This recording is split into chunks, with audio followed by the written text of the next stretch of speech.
what life was like there in Poland toward when you were kids and the end of the war? I think we'll start before the war started. Yeah. I remember walking across the field from the neighbor, and we could hear the bombing going on in distant, Yes. you know. We didn't know as children, we didn't know that we were going to have to leave. Right. How Nobody talked about leaving at all. Nobody. To me, it was a huge surprise when all of a sudden somebody came over from Grandpa's house.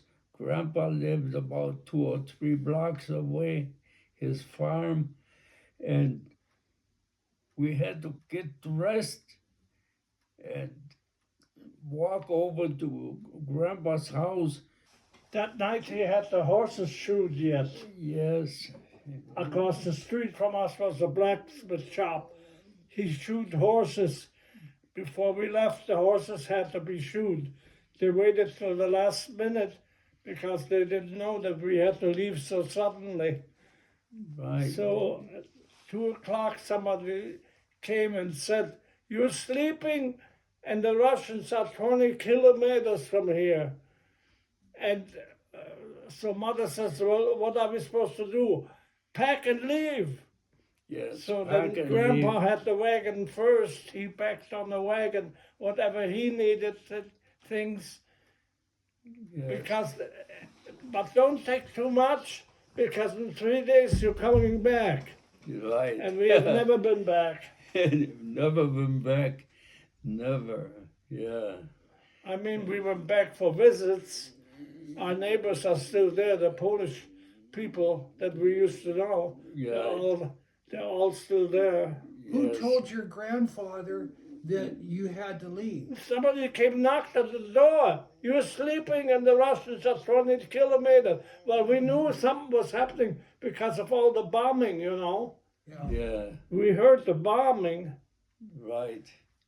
but we didn't know. The Germans, they didn't tell us anything much about the war. We didn't have no radio, we had no newspaper. We didn't have a radio. We didn't have a newspaper that came every week or something like that. No such thing, and nobody talked about losing the war. You weren't allowed to talk about losing the war, and every time if you talked about the war, you had to talk about winning the war. Yeah, because everybody was, the older ones that Bruno and I, they said, "We have the victory in our pocket. We don't have Yeah. nothing to worry about it. We have the victory in our pocket," they said. When Grandpa and Grandma finally got the wagon loaded up early in the morning, we took off in January, cold as hell, and we were on the road almost 100 days before finally we were on the north side of Berlin when one of the horses got lame already weeks before, and Grandpa left it in a barn, and we had just one horse, and then beginning of May, we left in January. 19th. Yeah, 19th of January, and it was already the beginning of And take into May. consideration, there were no hotels, no motels on the road, Nothing.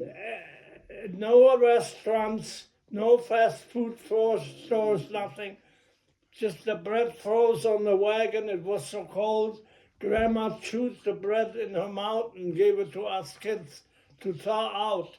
and gave it to us kids to eat. Yeah. No butter, no anything. All the meat that we had in the house was in there. I have this feeling that Grandpa had more information, and he kind of knew it was gonna be a long trip. So we had a whole barrel full of When we got to town, winter. the people, the mayor and all, police came. You got too much stuff. You coming back in 3 days. You better unload some of your stuff. But we didn't unload. My grandma had the crock along with the lard, you know, because from butchering pigs, you save the lard. Yeah. You fry the lard, and Yeah. then you have something to fry the potatoes in. Right. That was our winter food. Where did you stay at night the first, When we the first okay, days? let me tell Where- you that. Let me tell them that we loaded up, and by 6 o'clock in the morning or 7, we were ready to go, and we had to go about 2 kilometers to the town, and people were standing around. One neighbor, the one that lived down there in Krulkov, you know, Yeah. he turned around and he went back home to butcher a pig, and the Polish partisans saw him and they killed him. Right. And the news spread all over. We were all afraid. And the first night we spent in a big barn, in a big collective farm barn full of cattle among the cows. Yeah. And then it was thatched with straw, the roof. That was the common way to go in over there. And set it on fire. The whole roof, and the cows were let loose. They stepped on people. I got between the door and the cow with the belly. I turned with the cow to get out of the house. Then there was screaming in the yard. Emma, where are you? Margareta, where are you? You know, Yeah. Oh, we that heard was people. a huge You remember fire. The barn was ablaze, and how we managed to get onto our wagon, and the horses. Bruno was sitting in the wagon because they were stealing. Yeah, The Polacks. yeah, Everybody took the hired help along, yeah, and then after the first night, everybody was gone. yeah, Yeah. Our And- hired help was all gone, yes. and they came and checked every wagon, and Bruno had to watch, Yeah, and he had a gun, I was sitting, Grandpa's gun, you know. Yeah. I was sitting on the. They knew that he meant business.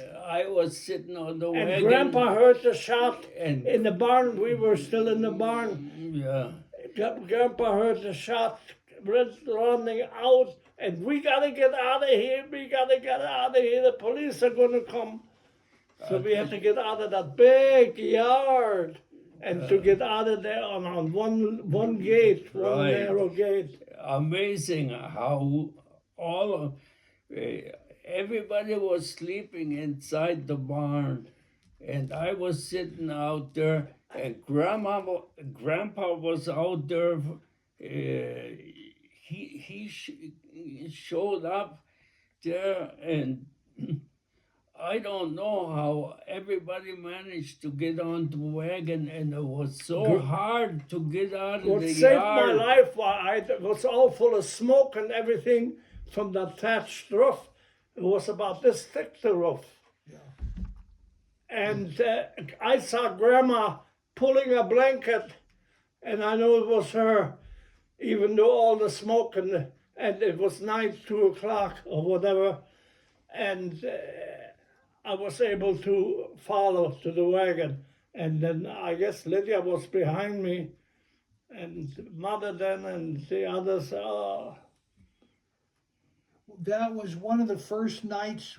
that was the first night. first And night. every Very night, first every night. night was a different experience because Bruno and I had to go and beg for lodging at night for the farms that were along the road. Yeah. When evening came and we were close to a farm, you could tell there's a you could tell the difference between a German farm and a Polish farm. So if in the evening we haven't come to what a German farm was, we would pull into the yard, and if nobody was there, that's where we stayed overnight. We stayed in that house. People were all gone. And then between Grandpa and I, we took turns of somebody being on the yard, so nobody would come and steal our horses. Anything on the wagon that looked like stealable, they stole. Yeah, If somebody wasn't watching right there. right. I tell you. Because they had plans to leave that night, the Poles. They all got together, the hired Polish help that went along with us that night. They already had plans to leave us. Right. So by And- morning, if the morning should come, we would be left alone. Right. And eventually we managed to get into the German army. The German army was on the same road as we were for. Yeah, half the road had to be left open for the army. Right. You couldn't take your horses and pull over and try to get ahead of people that were in front of you with the wagon, because that left side of the road had to be open for the army guys. And when we were amongst the German armies, the Polish people had disappeared. We were no longer afraid, and we didn't have to watch our wagon at night when we were amongst the German army, and we could go and sleep, But Grandpa was always taking care of the horses because he was afraid that the army was always looking for horses because they had the big guns and somebody had to pull them. A lot of times when they came around to hustle, they left us alone because we were so many kids. We all looked so Yes. pathetic. Right, I want to tell you. And But it was every night a new experience to find lodging and then to find food. yes, In the evening when they were done milking already, Mother got sneaked into the barn and milked the cows once more a little bit, little by little. She got maybe a quart or 2 quarts of milk. Yeah. And they always had a fire burning in the middle of the yard so you could warm stuff up, I remember when we left, the first night we left, it started snowing and it was already like a few inches of snow on the ground. Yeah. January 19th, oh, it was bitter cold. it was cold. It was cold. Did you mostly sleep in abandoned houses and barns? Yes. Not abandoned, we slept where We slept. If we came into when it got to be evening and we needed some to, people were still living there and they were took still- us in. Otherwise, we couldn't have made it, I don't know. Right. Some people let us sleep in the house. Others, we had to go and In the sleep barn. in the barn. We slept in the barn. At least it wasn't so cold in the barn. You never know what. The barns were full of cattle. What about was it German families that let you sleep in the house? Yes. Yeah, they took us in But weren't they also going to? and shared what they had. Weren't No, they also not afraid of the everybody, Russians? Not everybody left because once we got out of Poland, that used to be Poland, there was a German Schlesian, and Silesia. those farmers were all Germans. There was no Poland there ever. It's after the war was over, that part of Germany became Poland. Did anybody from the Polish underground warn you or tell you that you should leave? No. Yes. Did they? Our neighbor, the blacksmith, who was with the Polish resistance people, because our grandpa was the burgomaster, and he was a wonderful person. He treated the Polish people good. He was good, and when Mother went over, over there. You didn't knock. You just walked into the house. Mother went over there, and he was just working on his gun. He dropped it in his slab, and he knew that Mother knew, and she could have reported him, and they would have hauled him away to they would have shot him. a right facility away. or shot him. The Germans would have shot your Polish neighbor. They would have shot him. If Mother would have told the cops that The Polish that the Polish blacksmith that he would have was shot the blacksmith, repairing a not us. gun, they weren't allowed to have guns. And he found out that our family was on the list of people that were gonna get killed. He came over at night and he told us to leave right away. And Yeah, we left. we left, and he saved our lives. Yeah, in the middle of the night, And then when you went to Silesia and Schlesien. and passed through land that was occupied by German farmers, were any of them afraid of the coming Russian army, and did any of them leave? No, because some of them really were communists. They welcomed the communists. German or Poles. All I know that the Germans that lived in Poland, what was real Poland, where we were, they were on the road. The Germans that lived in a part of Germany that always was Germany, that never was Poland, they weren't afraid of leaving because that was their home forever. They've been there for 500 years or more, Where would they had no intention of going. So then all of a sudden, the road started to get open.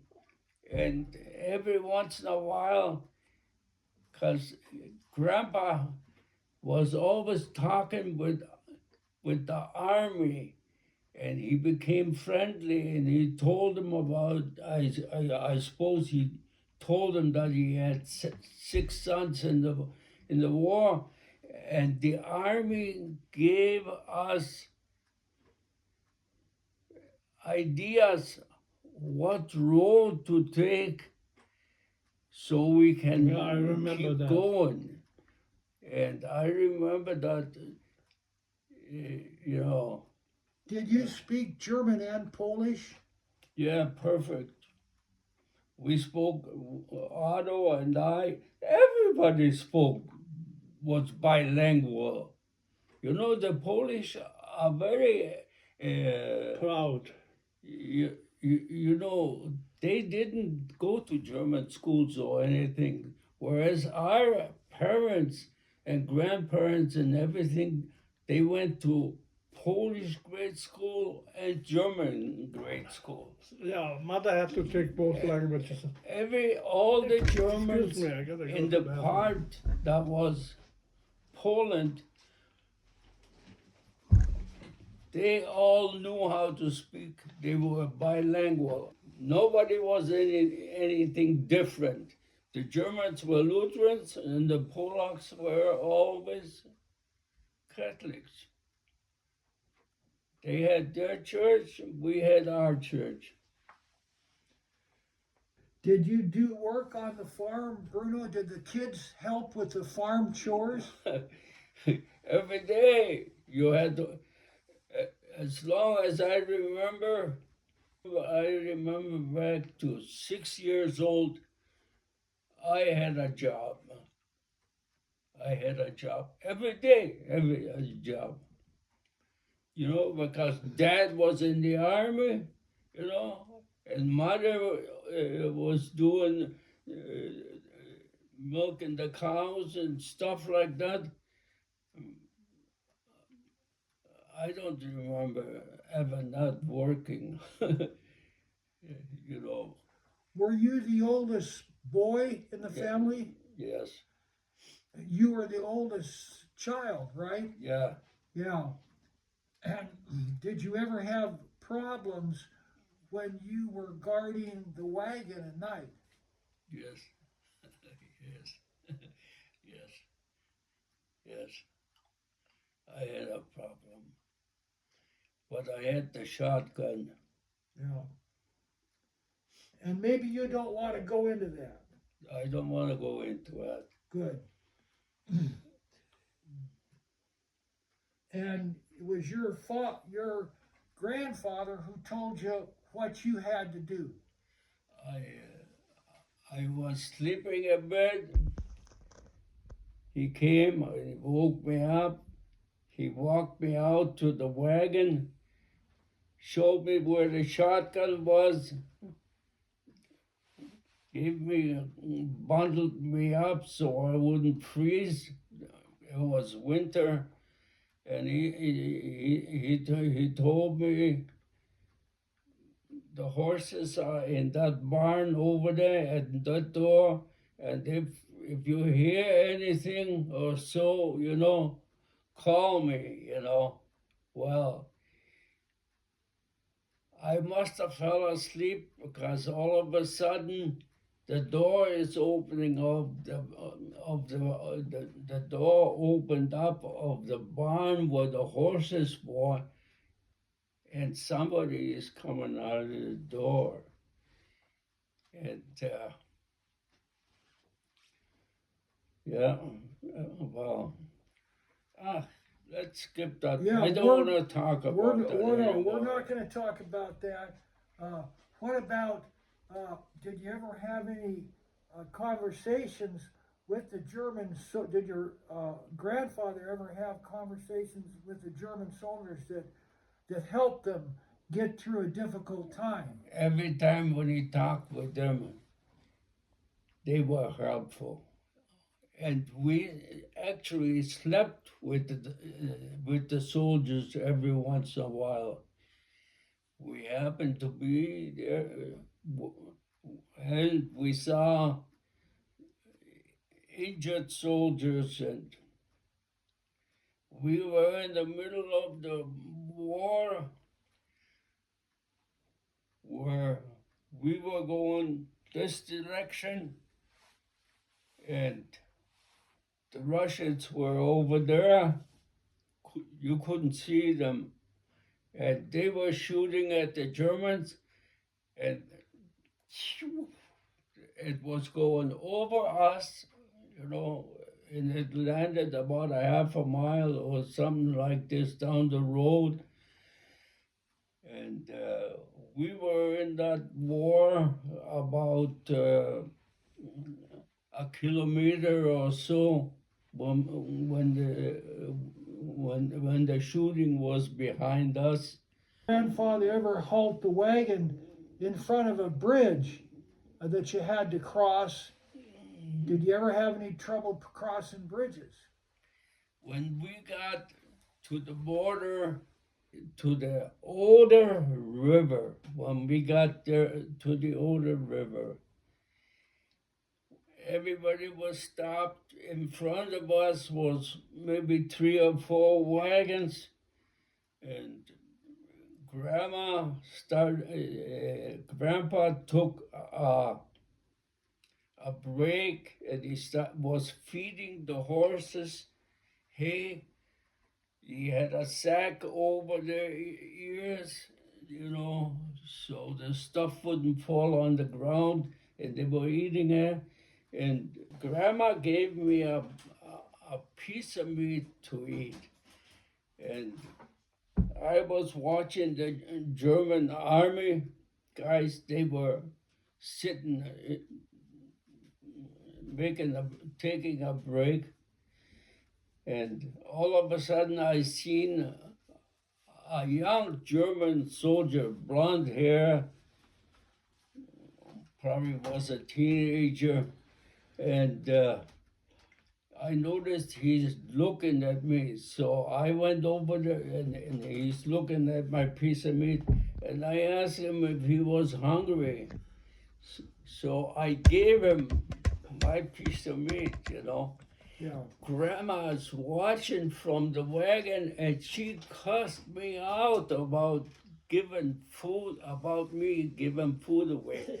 He tried to And share with the soldier. The German soldier said to me, "Is that your grandpa over there by the horses?" I said, "Yes."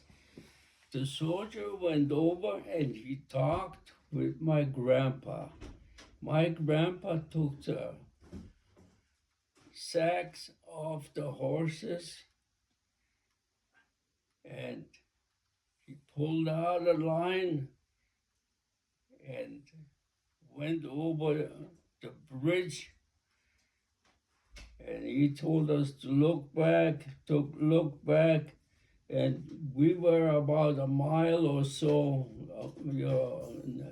In those days, nobody measured with miles. It was all kilometers. And all of a sudden, boom, the bridge was blown up behind us. Yeah. Oh my God. And that evening, as we were still on the road, Dresden was burning. Yeah, we could see it at night. The sky was we all were lit like up. 60 kilometers, Oh, 50 more than that we were away. kilometers. The whole sky lit up. Dresden was burning, and we felt the bombs. We heard the bombs dropping. And the And airplanes. we were over the had to- river. We had to hide from the American planes because they were shooting down at people. Yeah. Oh man, I want to tell you, that was something. When we were like a month and a half on the road, Yeah, when Dresden was burning, I should find out when that was that day. So figure the 17th of January we left Poland, and whenever 19th we left. Dresden was burning, that's when we were out of Poland. yeah. Over the bridge. We were out of Schlesien then. We were parked Yeah. along the banks of the river before the bridge and Yeah. wait our turn to get over. And the wagon in front of us, they brought their young horse along that the mother had he got wild and he pulled the whole wagon over, and the wagon tipped over in the water. And Lydia and I stood at the bank, and we saw those eggs swimming, eggs they brought boiled eggs. They were swimming on top of the water down the river, and boy, how we longed to have an egg.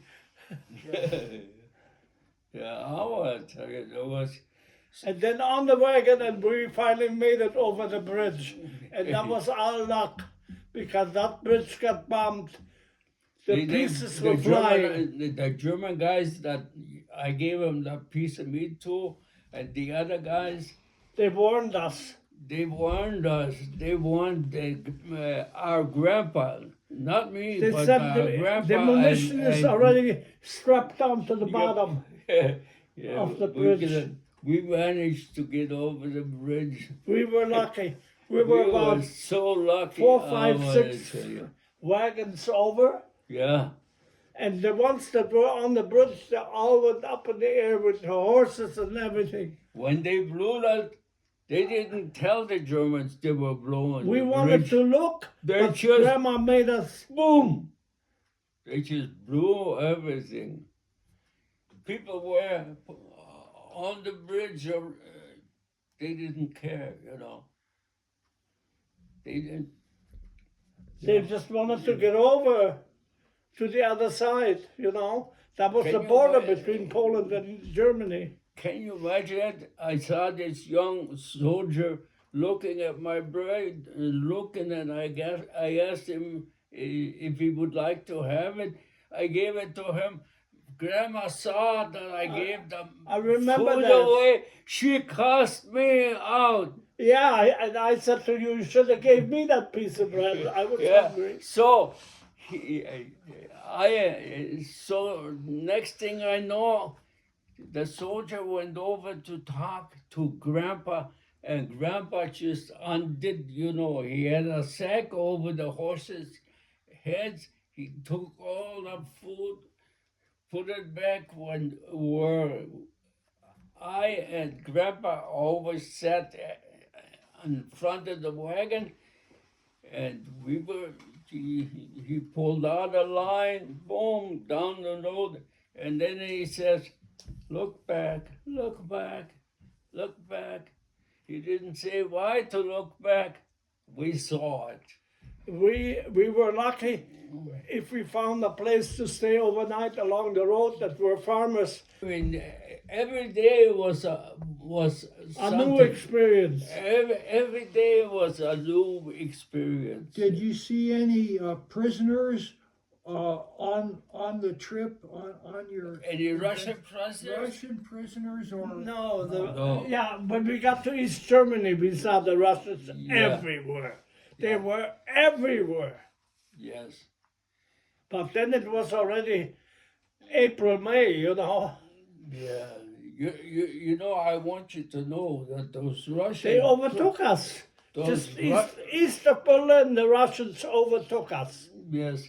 The Russians that were taken prisoner by the Germans at the beginning of the war, and they were taken to Germany, most of them never survived the prisoner of war camps, and the Russians themselves Shot their own people.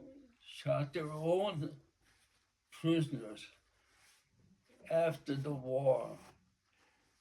I remember there was still, further down the road, there was still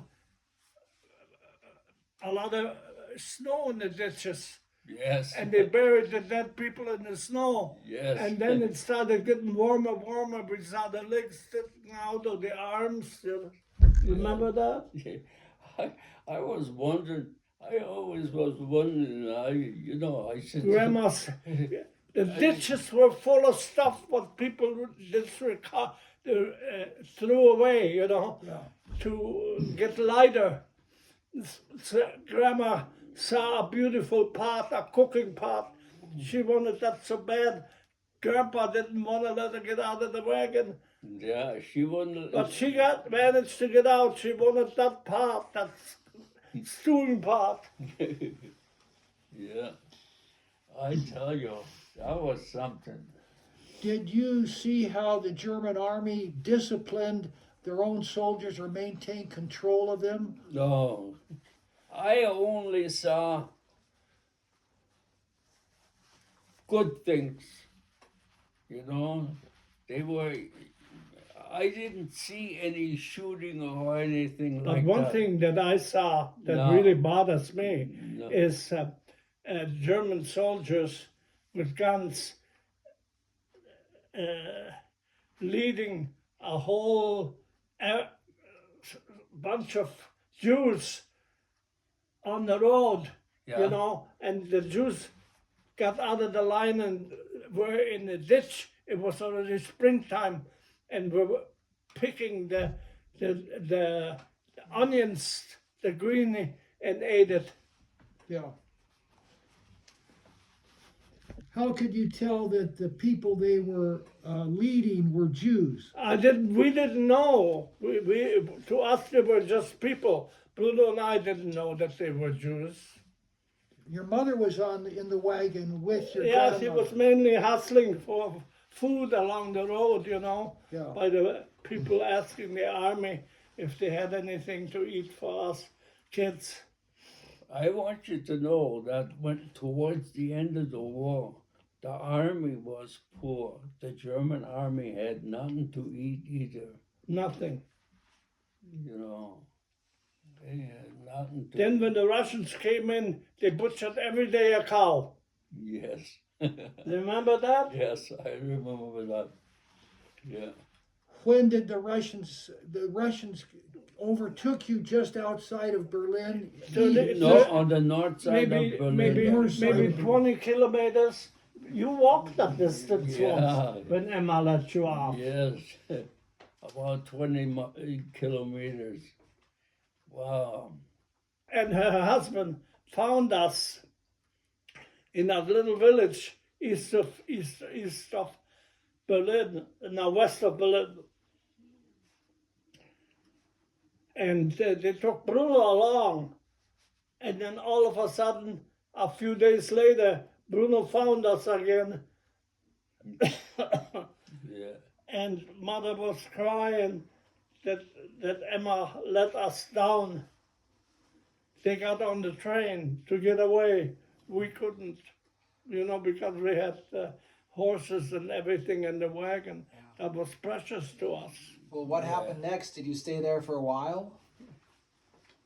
Huh? Berlin? Did you stay there for a while? Yeah, we stayed there till following, Yeah. till before because Christmas.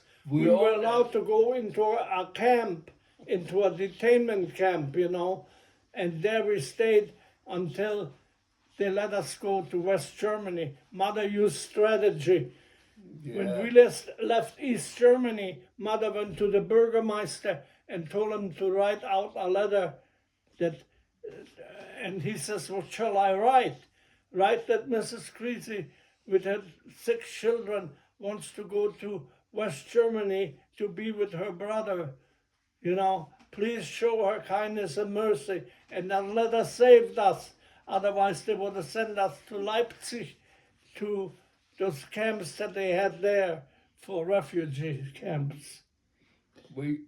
But we made it. On the last train that left, we were on there. We got to Hof, and when the train stopped, they brought us right away chicken soup. Yeah. The German, you know, the If people, we- the townspeople. If we hadn't gotten out of East That was our Germany, last salvation to get out of it. Otherwise, we would have landed up in Leipzig. The trains, the vans were all going to Leipzig. They were taking them there to those detainment camps, yeah, refugee camps. yes. No, that was a miracle from God that we got out of East Germany, I tell you. By this time, was the war over? When the No, once we were when out the of East war was Germany, we never over- saw them anymore. When the war was over, in the middle of May, every day, contact with the Russians. Yes. Every day. But every day. when we left, after we left to go to the west, Yeah. we never saw a Russian again. No, never. We didn't see no Russians. What then. was your contact with the Russian soldiers after the middle of May, after the war was over? The soldiers were good. They were good to Oh, yeah, us. they were nice to us. And they were mostly Ukrainians in where we were, and they always had borscht. Every day they had borscht to eat, Sausage and bread. when the big officers, Russian officers, weren't around, and they had some little bit of food left over, they gave it to. They let us Yeah, have well, some. we had to beg. We Yeah. had to beg. We didn't. They just didn't come and hand it to us on a platter. We had to beg for it. Yeah. Oh yeah. You always had to beg. Did you to translate for the Russian soldiers? Yes, I did. He did, yeah, but I never I did. did. I did. They took me into Berlin, because they found a jewelry store. The guy still had a jewelry store. He had a bunch of German guy, and the Russians wanted watches. So I They translated. came with I translated Polish, and from the Polish, some Russian soldier knew how to speak Polish, and then I told the German what I wanted, and so he was. Anyhow, it was the Russians got what they wanted, and they had a big party at a park in Berlin, and they were all drunk, and I was worried that they weren't gonna take me back where mother and the rest of them were, and that was he like walked 20 like- kilometers. So I found a train and I started going east on the train. It was still daylight, and I asked people, where is the road to Barrenclough? Nobody would even talk to me. Then I found an old woman and I told her where I needed to go, and she told me that which train, which Road. Track. to walk on, and I walked all night long on the track, and then next day I finally started to see places that I knew, and I found mother again.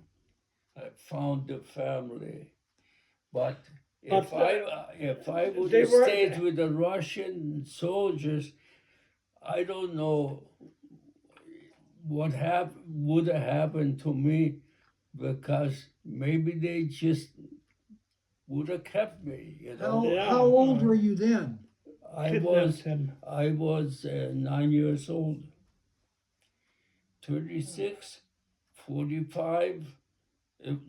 Yeah, that was Bruno nine joined plus us. Bruno joined, 9 plus 3-4 months. Bruno joined us in East Germany. He came in a driving rainstorm. He was wet to the bone. Mother had to undress him completely, dry him up, and get him some new rags to put on. Oh, that was something. Where did you stay in Barrenclough? Oh, people left. People every left. month Left in the a different house. Wherever there was an empty house, that's where we were. Yeah, we Then moved when the into, people we came moved back into that to house. their own and house, little by little, the people came back, and they embraced us almost as family, didn't they? yeah. Oh man. But nobody had anything to eat. It was terrible. You They were know, good people, but there wasn't enough room. Was that East Germany or West Germany? Baron Clow. Was Baron Clow East Just Germany? east of Berlin. No, So- north 20 of Berlin. kilometers. North of Berlin. But, Oh, but it was no. controlled by Russian soldiers, not American. Yes. Yeah, I'm sure it was. All I know is the Bürgermeister, the mayor, while Baron Clow was still Germany, the war was not over, you know. The Nazi flag was hanging, and when the time you walk in, you had to go, Heil Hitler, and all of that stuff. When the Russians came in, the same guy was still the Bürgermeister, was the red flag, and He was the first one they to had turn. He the was the Russians first one had, to turn communist. yeah, they had some kind of a greeting. I forgot about it. Well, anyhow, every time I went there, Mother would always send me to do her dirty work, you know. Every time I got there, I had to go 2 or 3 times. I had to, until I had a proper presentation, and then I was allowed to talk to why I am there. You had to say something that signified that you were loyal to Stalin, to Father Stalin. No. No, who knows what it was, but We just I- were friendly with them, and then they were friendly with us. yeah. I never received a beating or anything from a Russian soldier. Made friends right away with them. Oh, We got out of that East Germany. I am telling you, if we would have not gotten out That of last East train. Germany, we would have died. that winter we would have died, because There was nothing there. years later when East Germany collapsed and I was in East Germany, I talked with people that know about the situation. The first winter, the winter of 45, 46, all the young people and all the old people died because there was Yeah, no It was food. that bad. And then getting out of East Germany was another thing. Grandpa took us with the horses to the railroad station, unloaded us. Oranienburg.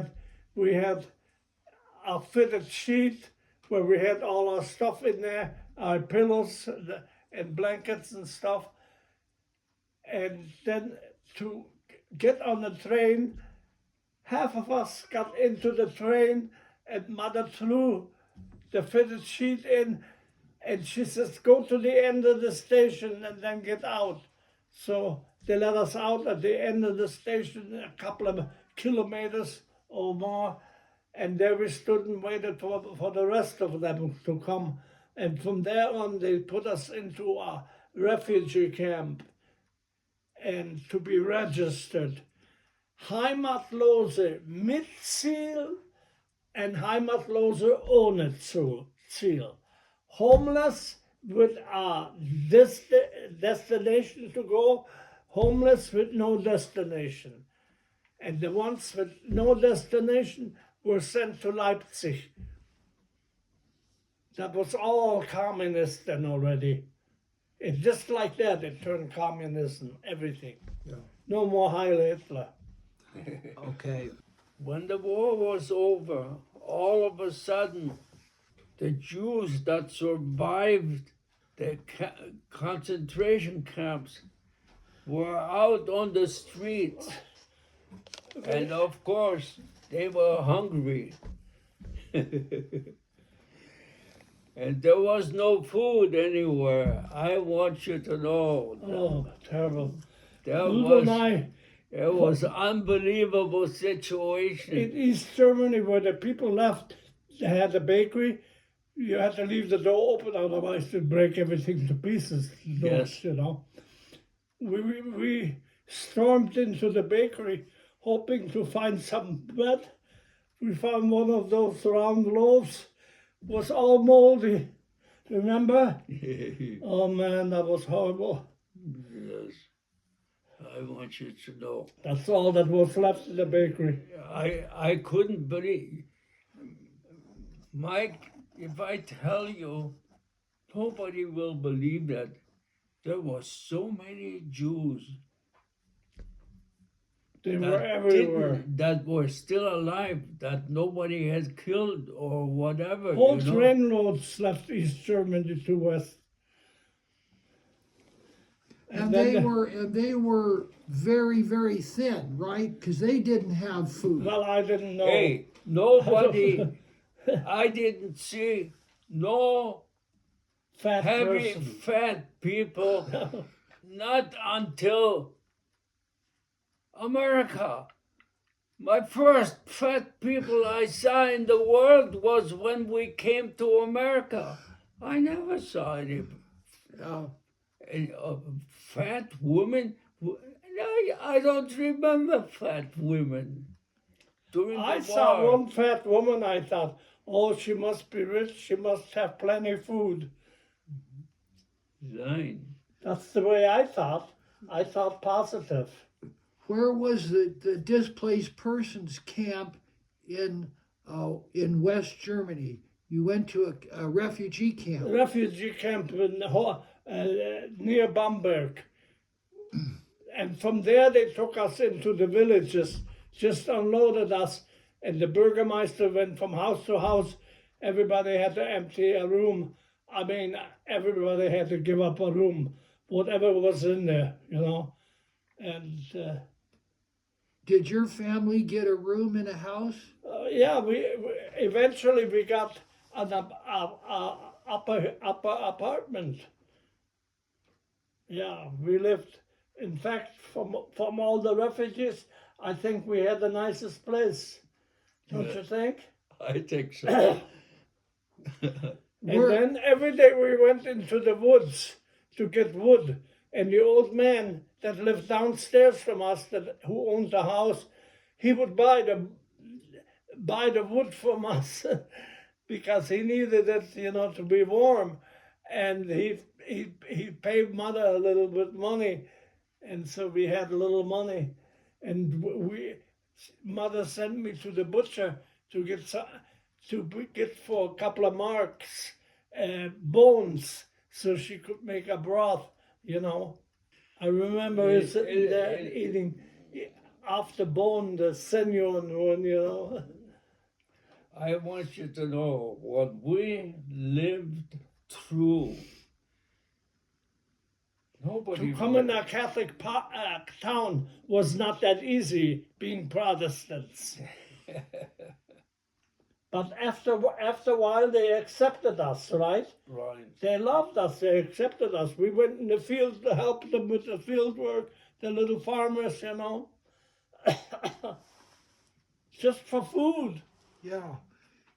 Was there any fruit or agricultural products that were grown there that you could use for food? Yeah, make potato soup.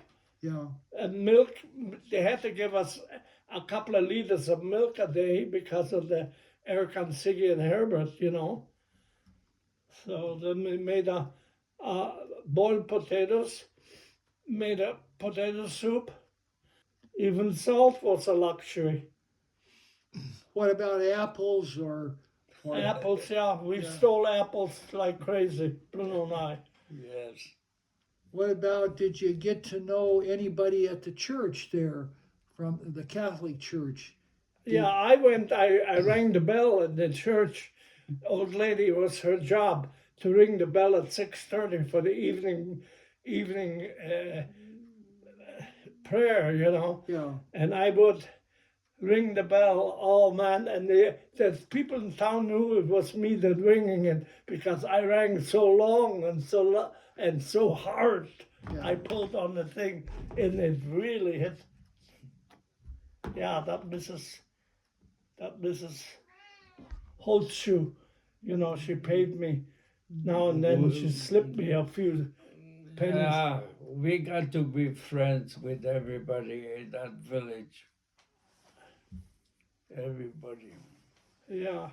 Did the whole family stay in the village, or did Yeah, you- for 7 years we lived there yeah, before we qualified to come to America. And then we come to America, and the farmer, we had to share the house with him with 6 kids, and we were 6 kids. yeah. Bruno and I slept in the hallway. I slept a lot in the up in the hayloft. Did you work with the farmer in North Dakota? Yeah, but they didn't have any money to pay. They had a crop failure and couldn't pay us. But they supplied you with food. They had food from their garden and from orchards. Our first job was to pick potatoes in the fall in the Red River Valley, pick potatoes, you know.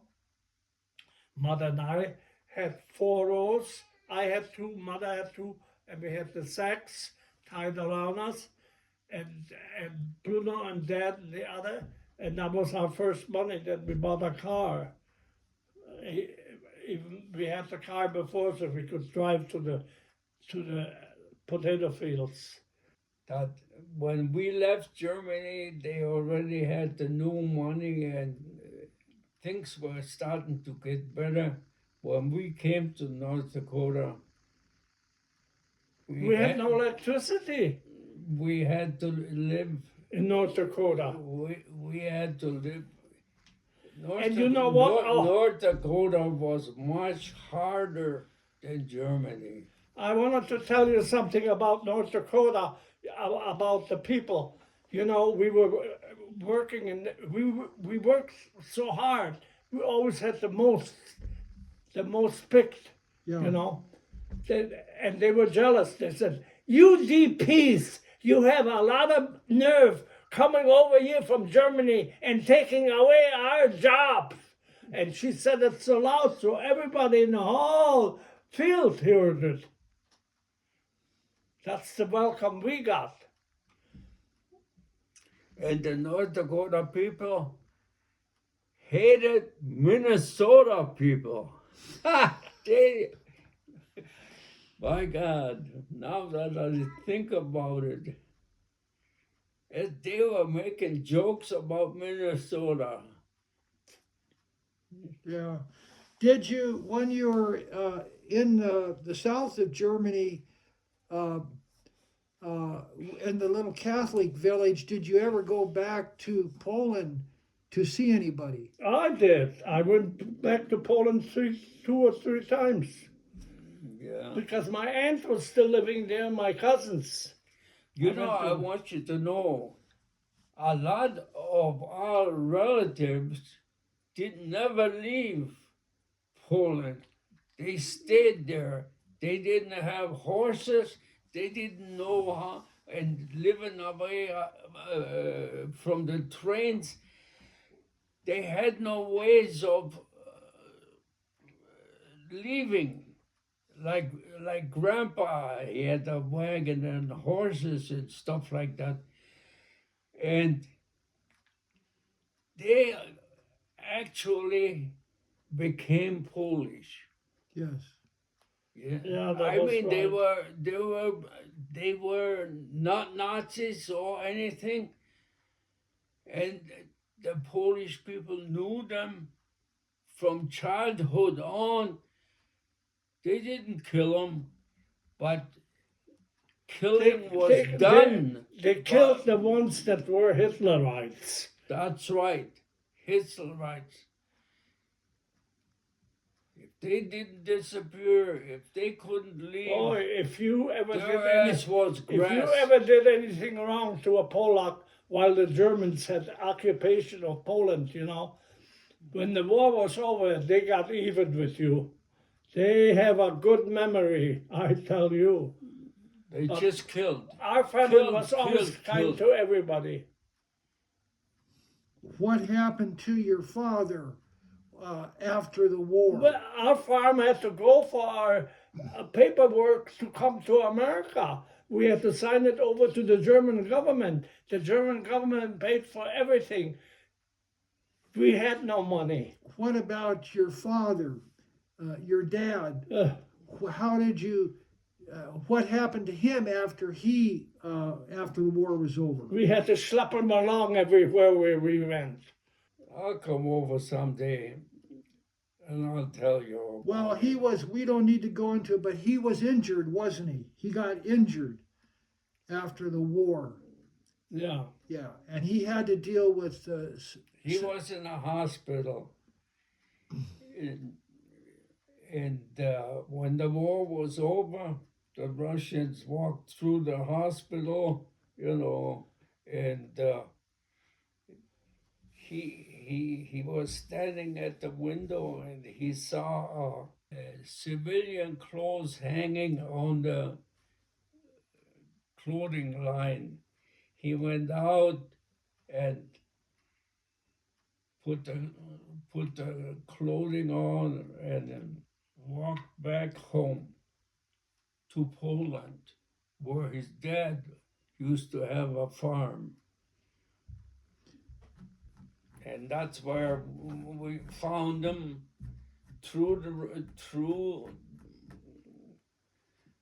anyhow, I went and got him.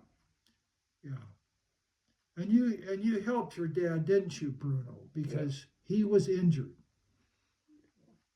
He wasn't injured when I found him. What about coming to America? Did you go? Did you take a boat from? Yeah, we were Germany? 11 days on the ocean. Yeah.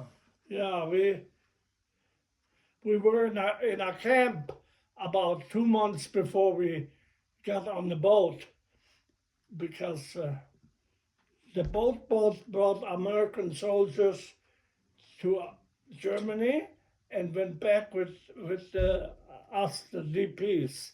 We were called DPs, displaced persons. Did you have to go through some sort of a bureaucratic process? Oh, to get the right. Stand in line everywhere, line, right? Yes, they checked us to see if we were Nazis and they knew everything they knew that you were from that farm, where the farm was and everything, yes. How many cattle you had. You couldn't lie and say, well, we left 5 cows behind when you only had 2. What about the other kids? Can you say the names of all the kids that came with grandfather in the wagon?